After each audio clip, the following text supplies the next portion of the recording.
Hi, welcome back to my channel. If it's your first time here, welcome. My name is Faith. If you're a returning subscriber, hi, I'm glad to have you back. In this video, I'm going to share with you how I structured my workouts to lose 40 pounds in 1 year. I was on a body recomposition the whole of 2023 and I've documented everything on my body recomposition journey. A playlist will be linked in the description of this video. To get started, I determined my why. Why did I want to lose 40 pounds in 1 year? I wanted to lose 40 pounds in 1 year because I had just given birth to my daughter. By the time I started my postpartum fitness journey, I was 3 months in. And during that time, I was basically concentrating on healing my core, regaining back my core strength, and also to increase a bit of my strength. Because when you've given birth to a child, if you know, you find that your core is one of the things that gets destabilized. Because your abs have to separate to let the uterus, which holds the baby, nurture the baby. So it's inevitable for you to have a weaker core after you've had a baby. So the first 3 months, from October 2022 to December 2022, I was concentrating on healing my core.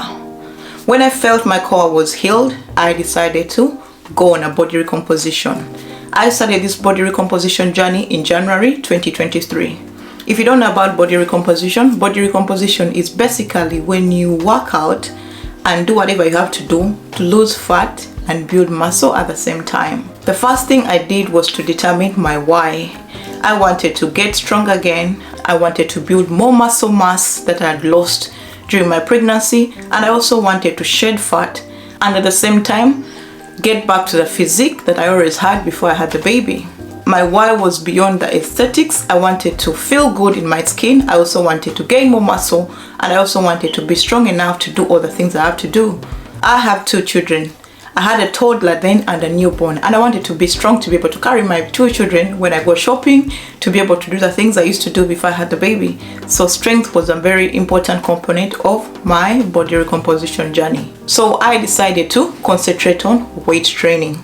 I've done so many videos about weight training, but basically weight training is when you put resistance on those muscles through lifting weights to allow them to grow. With weight training, what I did, I kept a fitness log. I have up to 3 books and I get them from Kmart, Australia, but you can get any notebook. In that book, I wrote down my workouts of the day. I wrote down the weights I was lifting, the repetitions and the sets. And after every workout, I would write down how I felt with that workout. That was more of a habit tracker. It helped me track my progress from the time I started, because when I started in August 2022, I was lifting basically 40 kilograms. Number 2, I focused on compound exercises. Compound exercises are exercises that allow you to use more than one muscle group. For instance, for a squat, your shoulder blades are engaged, your core is engaged, your glutes are engaged, your quads are engaged, and also your hamstring. The reason why I included compound lifts was because I wanted to be able to develop my physique all around. I also wanted to be able to build strength in all body parts. Compound exercises are very good because they allow you to utilize more than one muscle group, and you can get to burn more calories if you're on a fat loss journey. As I lifted these weights, I applied progressive overload. Progressive overload is when you increase either the amount of weight you're lifting, the repetitions you're doing, the sets you're doing, and I did this in a gradual process. Because I kept a fitness log, I would be able to see how my strength was moving up the charts. From January 2023 to December 2023, I was lifting from 40 kilograms to 110 kilograms in a back squat. That showed me that my strength had increased with time. Also with weight training, I made sure that I trained to failure. Training to failure is when you train and you feel you cannot do any other set left in your tank. I made sure that every workout that I showed up for, I was giving it 100%. I also increase the time under tension while performing these exercises. Time under tension is when you slow down your lift. I've seen many people when they go to gym, they want to lift, like do that pump. But if you want to build muscle, you have to make sure you allow for time under tension. Time under tension is when you slow down your lift in a concentric or the eccentric phase of lifting. That's what I did for the weight training. Number 2, taking progress pictures and taking progress videos. Because I was on a body recomposition journey, I decided to document my journey here on YouTube, meaning I had to record YouTube videos when I went to gym.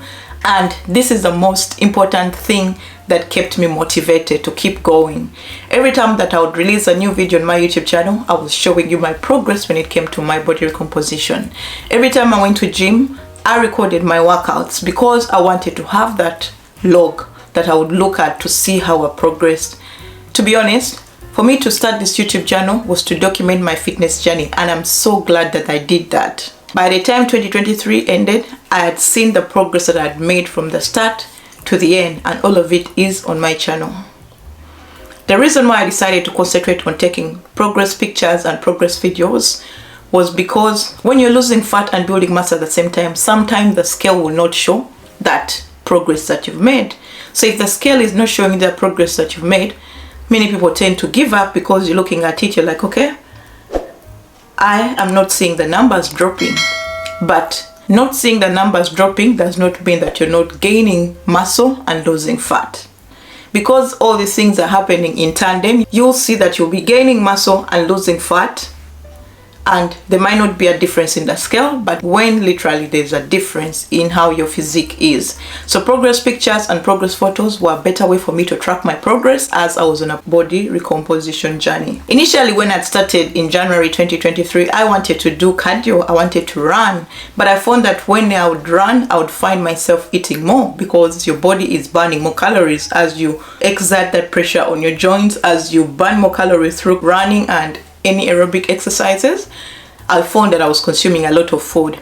That was a mistake that was keeping my body from not shedding fat. So I decided to reduce the amount of times I would run. Actually, I would run either once or twice every 2 weeks. I saw my body dropping the body fat. What I did instead was to walk at least 10,000 steps every day. Some days I would do 12,000, some days I would do 8,000. I found that walking was very sustainable for my joints, and also it would allow my muscles to recover before I could go back to lift. So include a bit of cardio, and I went for the low intensity steady state cardio, which is called LISS. And the forms of those cardios include walking on a treadmill, walking outside, anything that does not raise your heartbeat so high. You are good with that. Now let me talk about my workout split. I was training at least 4 to 5 times a week, and I structured my workouts like this. Monday was lower body focus day, Tuesday was upper body focus day, Wednesday was lower body focus day, Thursday was upper body focus day, and Friday was full body workout. With full body workout, I mean I train my lower body basically because I tend to keep a lot of fat in my lower body. That's how my body physique is. And on Fridays, I would include a bit of cardio, walking on a treadmill like for 30 minutes when I had a chance, and also I would train my core. So I trained 5 days a week, Monday to Friday, and I loved it. Believe me, I love working out. If it was up to me, I would work out 7 days a week, but I can't do that because you need to recover. So I found going to gym was more therapeutic for me, and also gave me time to go away from my children. Not that I don't love them, but also gave me time to do something for myself before my days would get busy. For you, if you're starting out, you can decide to do 3 days. 3 days would look like Monday full body, Wednesday full body, and Friday full body. Make sure you leave a day of rest in between so that your body can recover before you go back the next day. If you have 4 days, you can decide to do 2 upper body workouts and 2 lower body workouts for the week. Just choose something that is going to work for you, because everyone's schedule and everyone's lifestyle is different. So choose something that will be accessible to you and make it in such a point that you stay at it. I made sure I prioritize rest days because I trained 5 days a week, which is Monday to Friday. Saturday and Sundays were my rest days, whereby I would be home with my children, just enjoy a good meal at home and just take my body to relax.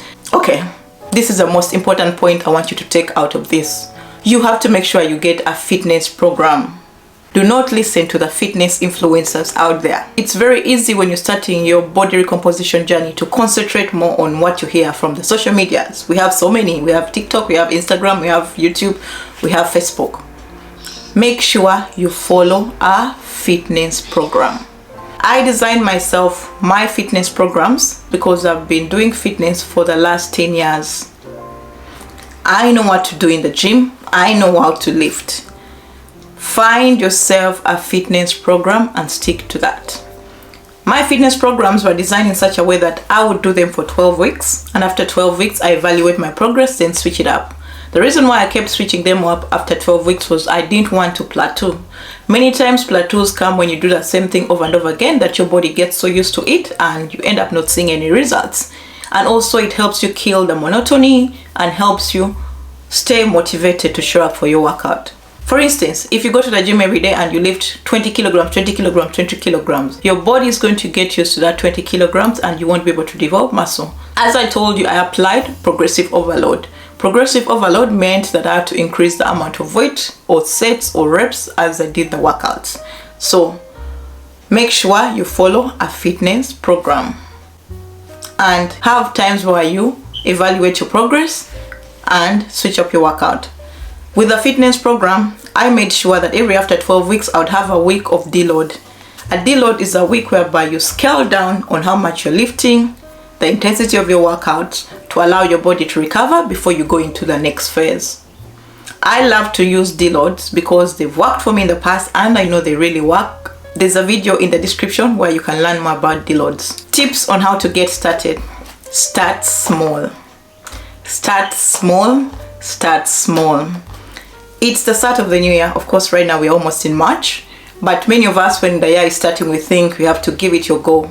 You have to give it 100. You have to show up every day. You have to do all these things. But for any change to stick, you have to do it in gradual increment.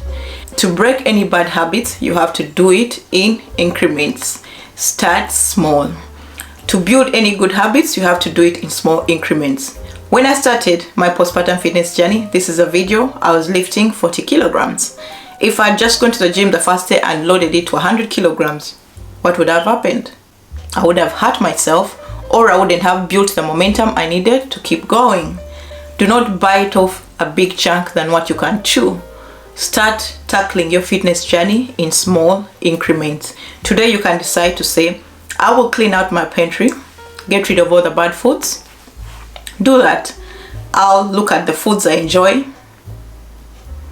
Then do that. To have discovered the foods I enjoy, I would decide to go out and grocery shop. For anything to stick, start small. Can you imagine if I had let my ego be the thing leading my fitness journey? As a person who had previously lifted up to 120 kilograms in a squat, if I went to gym and I decided to squat 120 kilograms on my first day of returning to gym after my baby, what would have happened to me? I would have been hurt.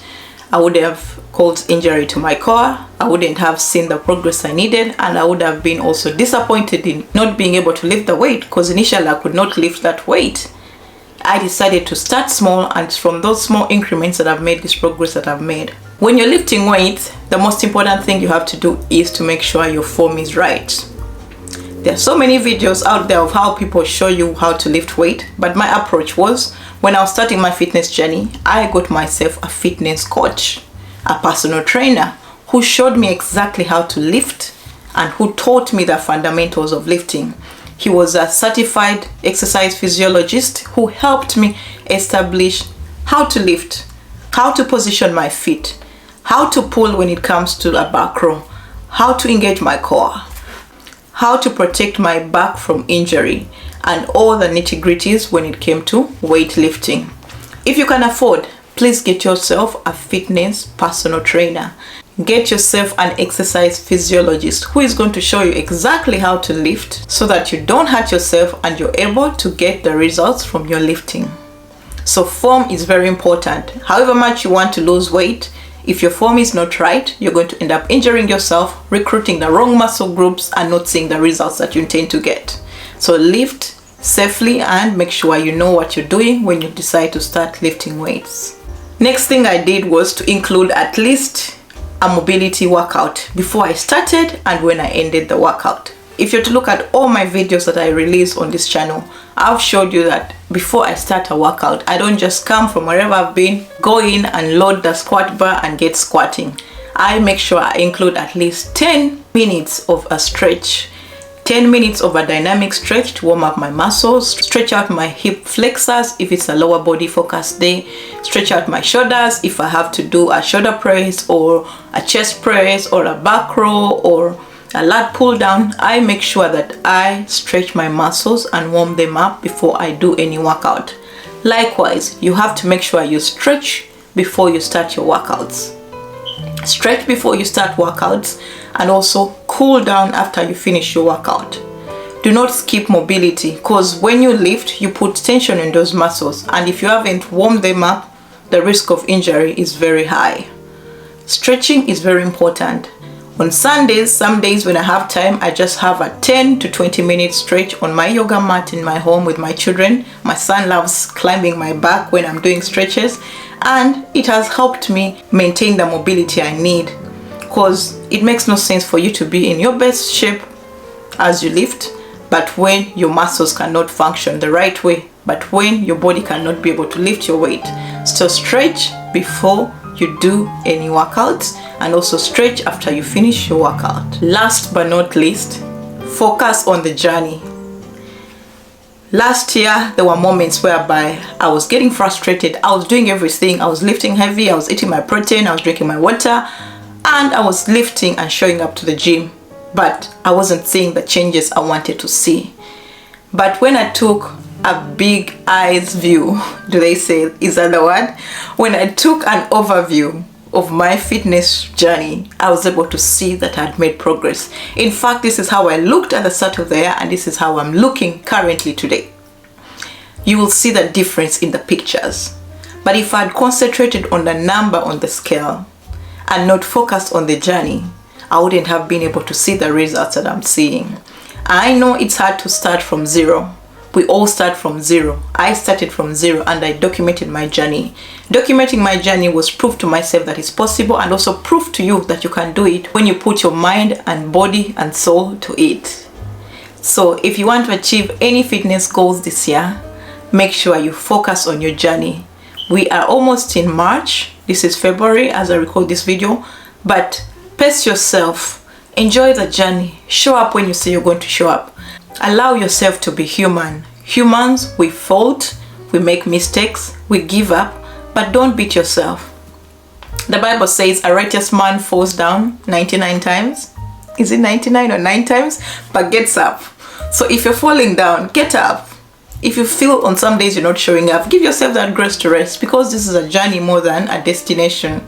Enjoy your journey on your fitness journey, and you'll be able to see the results that you intend to see. If you've enjoyed this video and it's been any way informative to you, please subscribe to my YouTube channel. Let me know in the comments what are your aha moments in this video, and let me know if you need help when it comes to your fitness journey. I wanted to design a fitness program, but I haven't gotten to it as yet, but let me know if you're interested, and I'll be sure to design one for you. If you want to watch more of my fitness journey, there's a video up there. Please go and watch it and let me know if it resonates with you. I love you, and thank you so much for tuning in, and I wish you all the best on your weight loss, body recomposition, whatever you want to call it, journey this year. Thank you so much for tuning into this video, and have yourself a wonderful day. Bye.